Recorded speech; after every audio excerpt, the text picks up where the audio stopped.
அனைவருக்கும் கணித வணக்கம். இப்ப பார்க்க போறது 7ஆம் வகுப்புக்குரிய கணக்கு முதல் பருவம் பயிற்சி 2-4ல பல்வகை திறனறி பயிற்சி கணக்குகள்ல 3வது கணக்கை இப்ப பார்க்க போறோம். 48 மீட்டர் பக்க அளவு கொண்ட ஒரு சதுரமும், எவ்வளவு கொடுத்துருக்காங்க? 48 மீட்டர் பக்க அளவு கொடுத்துருக்காங்க ஒரு சதுரத்தினுடைய. 18 மீட்டர் உயரம் கொண்ட ஒரு இணைகரமும், இணைகரத்துக்கு உயரம் அளவு கொடுக்கப்பட்டிருக்கு 18 மீட்டர். எப்படி இருக்கா? சம பரப்பளவை கொண்டவை எனில், அதாவது சதுரத்தினுடைய பரப்பளவு ஈக்குவல் டு இணைகரத்தின் பரப்பளவு அப்படின்னு சொல்லி கொடுத்துருக்காங்க. எனில் இணைகரத்தின் அடிப்பக்க அளவை காண்க. பேஸ் B நம்ம கண்டுபிடிக்க போறோம். இப்ப முதல்ல நம்ம என்ன செய்யறோம்? கொடுக்கப்பட்ட அளவுகள்ல 48 மீட்டர் பக்க அளவு. அப்ப சதுரத்தின் பக்கம் ஃபர்ஸ்ட் என்ன பண்றோம்? 48 மீட்டர். அடுத்த ஸ்டெப் என்ன செய்ய போறோம்? சதுரத்தினுடைய பரப்பளவு கண்டுபிடிச்சுக்கிறோம். அது கண்டுபிடிச்சா அது எதுக்கு சமம்? இணைகரத்தின் பரப்பளவுக்கு சமம். இப்ப பாருங்க, அடுத்த சதுரத்தின் பரப்பளவு பக்கம் இன்ட்டு பக்கம் சதுர அலகுகள், அதாவது 48 பெருக்கல் 48 பக்கம் இன்ட்டு பக்கம். இது ரெண்டையும் பெருக்கினால் வரக்கூடிய விடை 2304 சதுர மீட்டர். இது சதுரத்தினுடைய பரப்பளவு. அடுத்து நம்ம என்ன கண்டிஷன் கொடுத்துருக்காங்க? சதுரத்தின் பரப்பளவு என்பது இணைகரத்தின் பரப்பளவுக்கு சமம். அப்ப சதுரத்தின் பரப்பளவு எவ்வளவு கண்டுபிடிச்சிருக்கோம்? 2304 கண்டுபிடிச்சிருக்கோம்.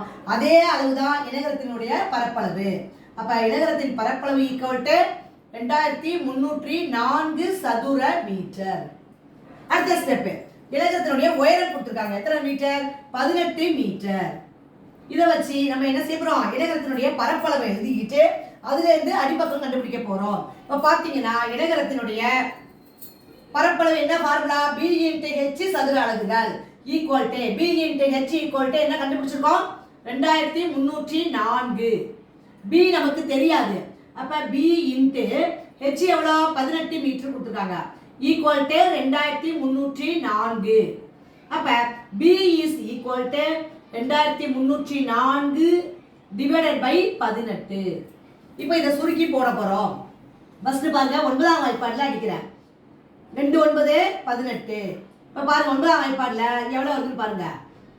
23ல 9ஆம் வாய்ப்பாடுல இருக்கு 2 9 18, மீதி 5. 50ல 5 9 45, மீதி 54 இருக்கு. அப்ப என்ன வந்துரும்?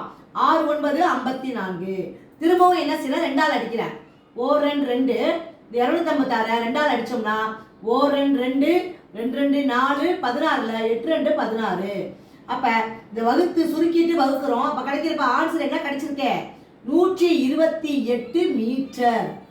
அப்ப அங்க கேட்கப்பட்ட கேள்வி என்ன? இணைகரத்தினுடைய அடிப்பக்கம், இணைகரத்தின் அடிப்பக்கம் இஸ் ஈக்குவல் டு 128 மீட்டர்.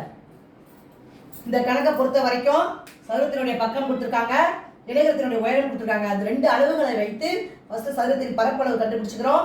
சதுரத்தின் பரப்பளவு என்பது இணைகரத்தின் பரப்பளவுக்கு சமம்னு கொடுத்துருக்காங்க. அதனால அந்த இணைகரத்தினுடைய பரப்பளவை வைத்துக்கிட்டு நம்ம என்ன பண்ண? உயரம் கொடுத்துருக்காங்க, அடிப்பக்க அளவை கண்டுபிடிச்சிருக்கிறோம். வரக்கூடிய விடை 128 மீட்டர். புரிஞ்சுங்களா?